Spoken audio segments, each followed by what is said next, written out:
Hola, ¿cómo está? Muy bien. ¿Y tú?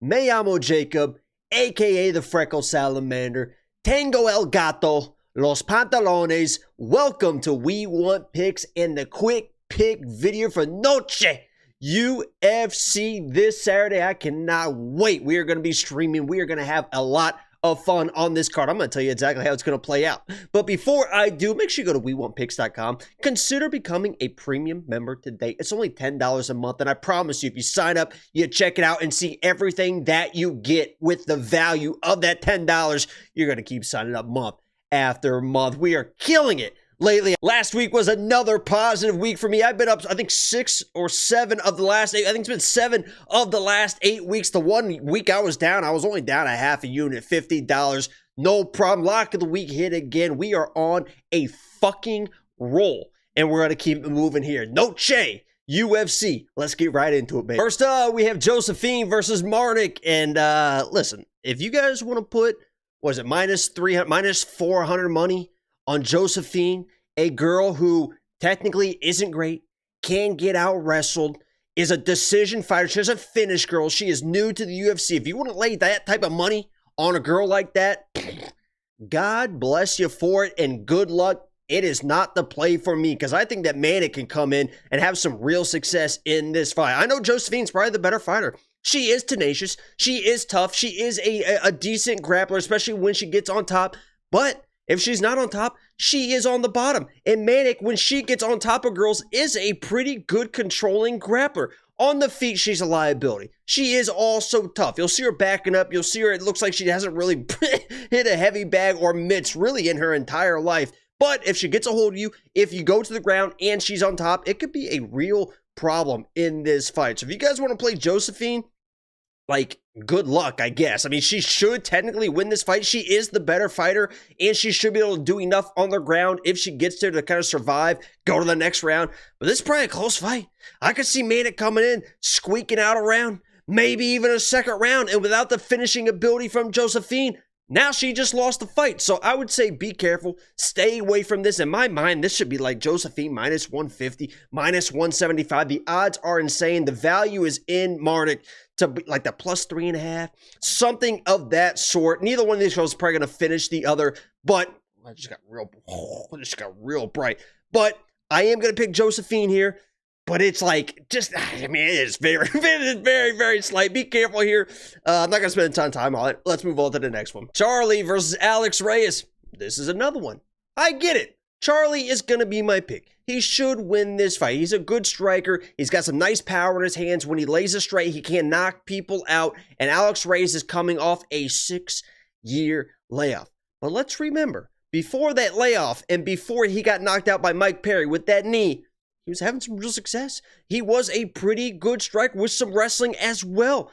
Now he's coming after a 6-year left. A lot of medical issues. We really don't know. This is not one of those situations. If you want to lay minus 300, minus 400 on Charlie, put him in parlay, stack him up, make him a parlay pillar just because you know that Alex hasn't fought in a while, I get it. But let's say he comes in, has been training hard. He says he's been in the gym. He's getting rounds with some really high-level people. We just saw Veronica Hardy come in after a 3-year layoff and smoke.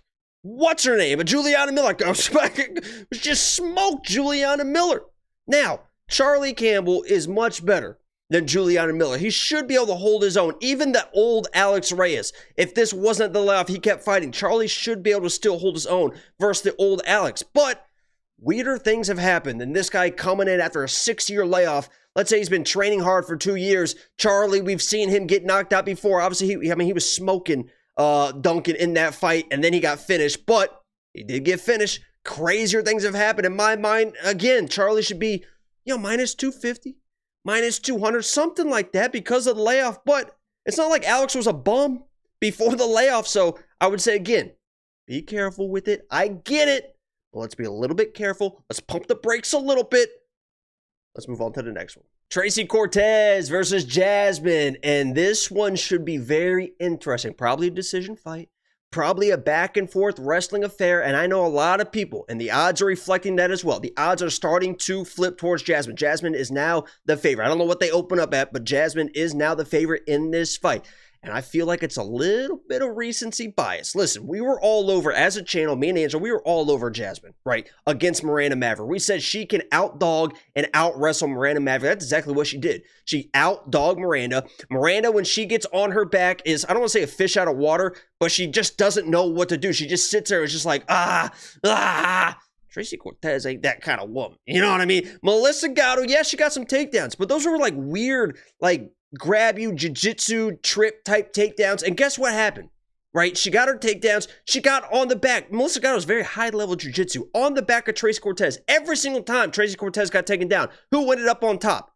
Might have taken a minute. Might have taken 2 minutes. Tracy Cortez ended up on top. She doesn't panic in those situations. And what she does best is her takedowns off of aggression. I have no doubt in my mind that Jasmine's going to be the more aggressive fighter in here. She comes forward. She is a pit bull, not a good striker, probably a little bit better than Tracy. She does move forward. She's going to be the aggressor. But you saw, I'm going to spit everywhere. You saw Melissa Gatto, when she got too aggressive with the striking, boom, level change, double leg, on top. And if Tracy Cortez gets on top of Jasmine, I don't think she's going anywhere. She is so good at just stalling, control, staying safe. And that's how I see this fight playing out. I see Jasmine coming forward, too aggressive with the striking. Tracy there with the level change and just holds her and holds her and holds her. And even if Jasmine gets a takedown, well, she doesn't have clean takedowns. I mean, her takedowns are like she's kind of work and she's muscling you. Tracy Cortez is a strong girl. And if she is off her back, she knows how to reverse those positions. She doesn't panic. She doesn't lay flat on her back. She works to get back in top position. And she does it time and time again. So I am going Tracy Cortez. I actually feel really, really confident in her in this fight because I know Jasmine is not real dangerous.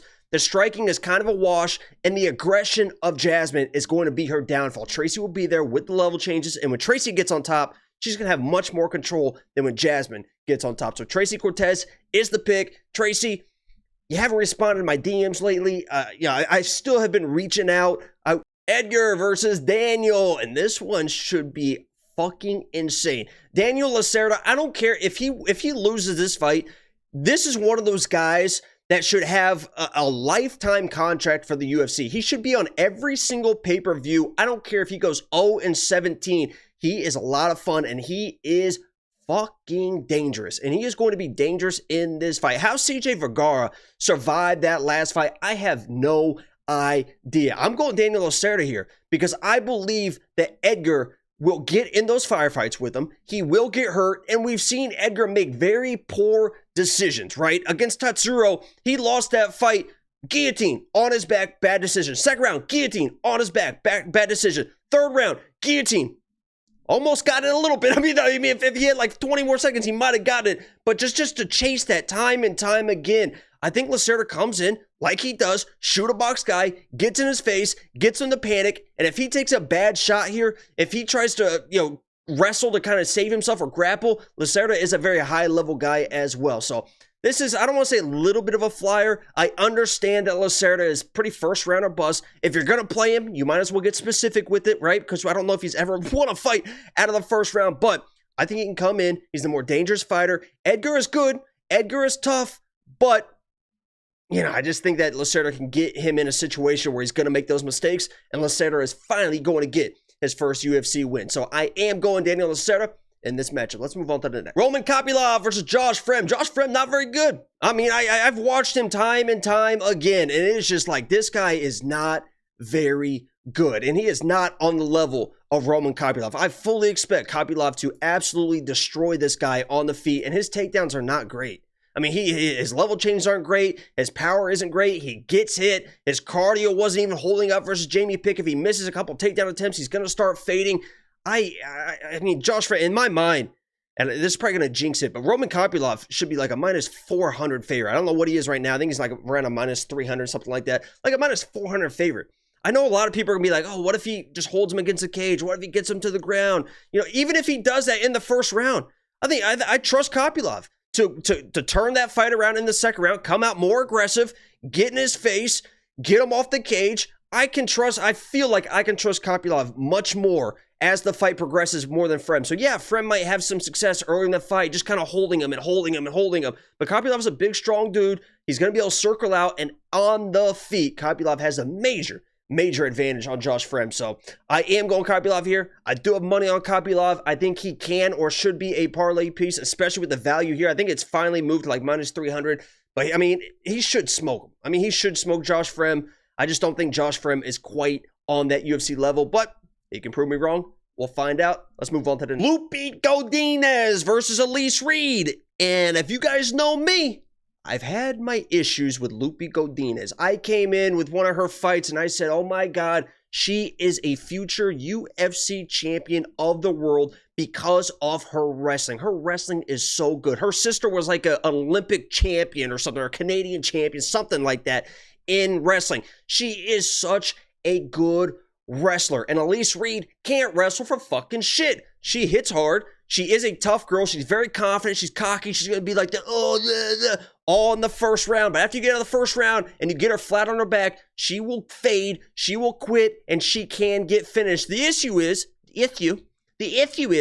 with Loopy, and I've sat here in front of this camera time and time again on the live streams watching Loopy, to where she just doesn't fucking wrestle. I have no idea why. She's fighting girls that are outstriking her, that are hitting her, where she has a clear advantage on the ground, and she just won't fucking do it. I have no idea why. Now she's at the camp with Alexa Grasso and all those people, so I'm hoping that she's getting back to her roots, getting back to her base, and if she was, and I could trust her to wrestle in this fight, Lupita Godinez versus Elise Reed should be minus fucking 2,000 with the wrestling advantage that she has in this fight. But for whatever reason, Loopy thinks that she's Floyd fucking Mayweather sometimes, but she gets hit a ton. She gets these slugfests. She makes fights closer than what they should be. And then afterwards, she's like, woo, that was fun. What do you mean? I almost lost my life sitting here watching you, Loopy, not wrestle. Just, Loopy, please, you gotta wrestle, Loopy. You gotta wrestle, because if she doesn't wrestle, Elise Reed does have power, especially early, and could fuck Loopy up. So, long story short, and I say it every time for a Loopy fight, the last chance. This is the last chance I'm giving Loopy. She should fucking dominate this fight. She should smoke her. I am going to pick her. I'm going to put money on her, but if she fucks around one more time, she's dead to me. You're fired. I'm done. Let's move on to the next. Fernando versus Kyle Nelson. And Fernando's the better fighter. Right. He is the better fighter. His boxing is very, very precise. He's very accurate with the shots. He can lay on power. I'm telling you right now, the kid gets hit. And he gets hit a lot. And he doesn't have crazy one-punch power. It's a lot of volume power. And if there was ever a guy that can absorb the power and start landing shots late first round, into the second round, into the third round, that can lay on the volume, that doesn't have crazy power but has good volume power, it's a guy like Kyle Nelson. I mean, we saw that in his last fight. Blake Builder came in, an undefeated guy, was having some real success in the first round, got hurt a little bit at the end of the first round. I know Blake Builder's a little bit different. I have no question that Fernando is a much tougher guy than Blake Builder. Blake Builder was an absolute fraud in that fight, but Kyle Nelson was able to withstand the early success and really start wearing down Blake Builder as the fight goes on. And honestly, I see the same thing happening here.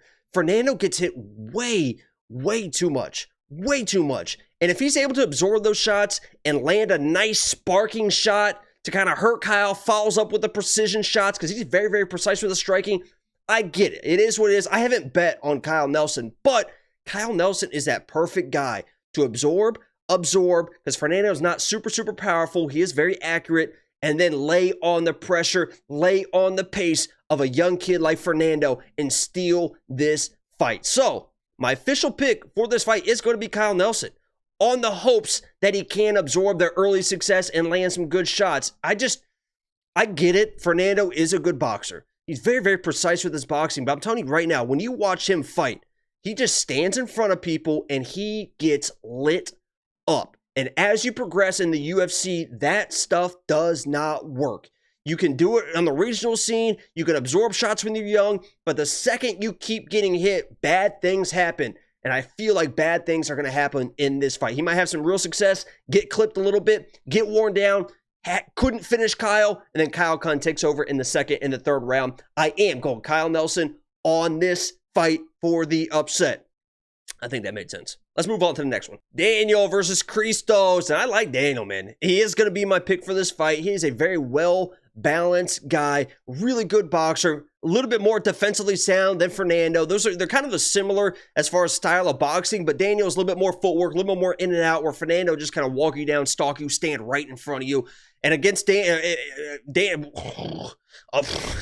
Christos Giagos, you definitely don't want that style of Fernando. So I'm glad that Daniel is a much cleaner boxer than him, and he should be able to weather the early storm of Giagos in this fight. The issue is, a lot of times, if you pressure Daniel, if you get in his face, he can be tentative and he can fall behind. There is no world where he should have lost to Trey Ogden, but he did, because he just couldn't get ahead in the strikes. He was waiting, and Trey was able to pressure him.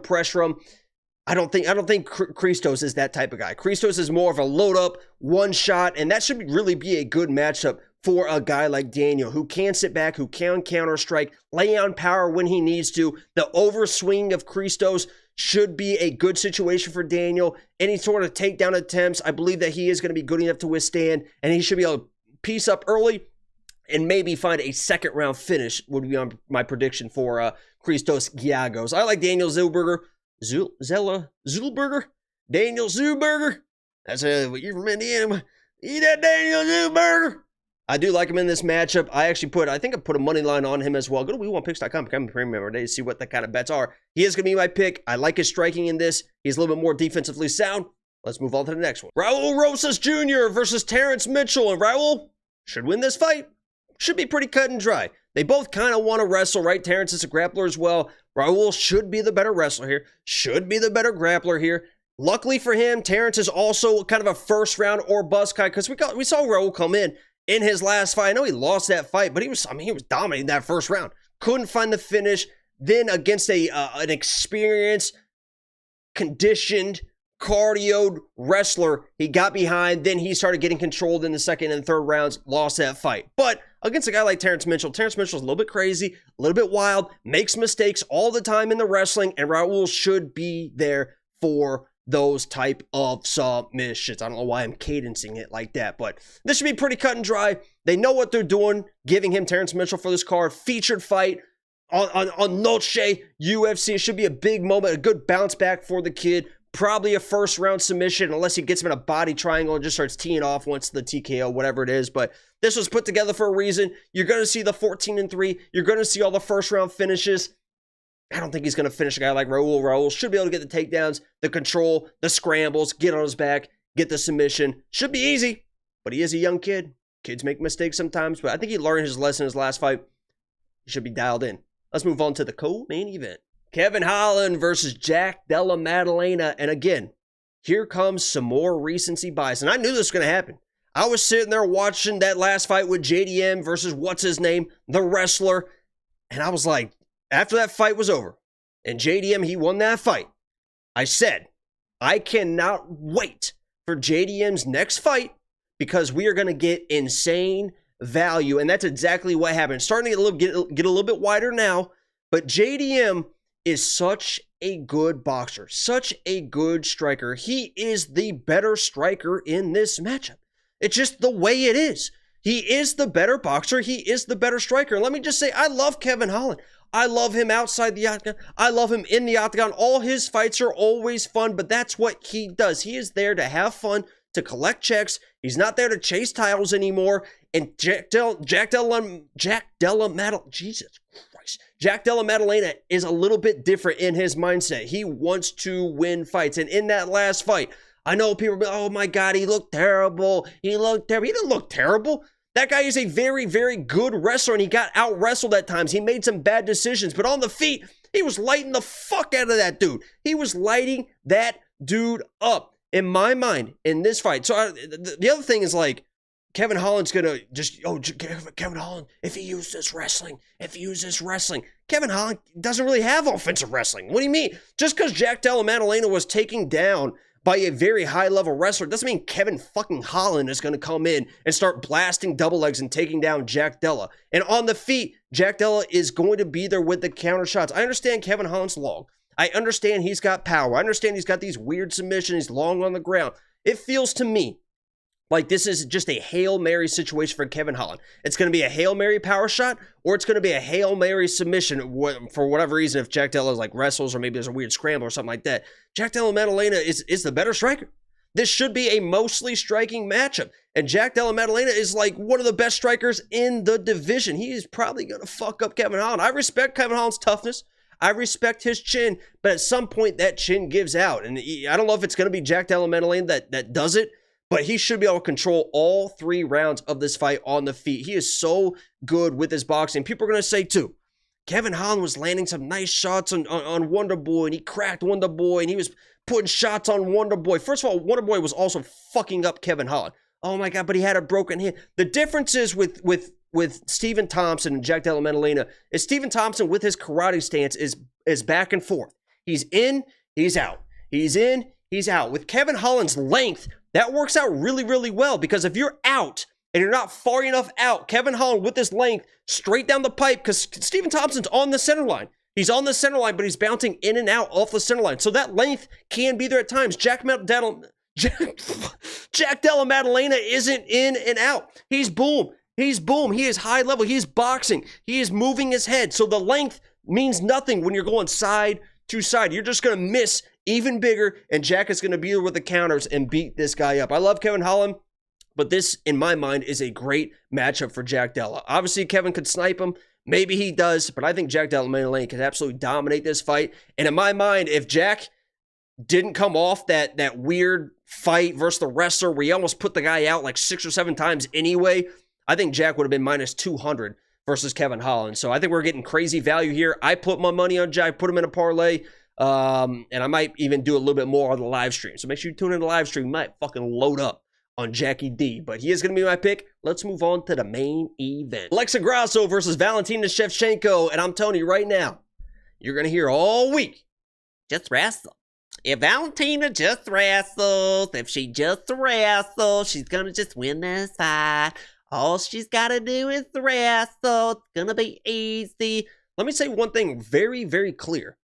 Valentina Shevchenko is not a wrestler.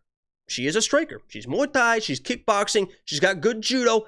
Not a wrestler. Can she wrestle? Absolutely she can wrestle. Was she taking Grasso down? Absolutely she was taking her down. Was she doing damage to Grasso on the ground?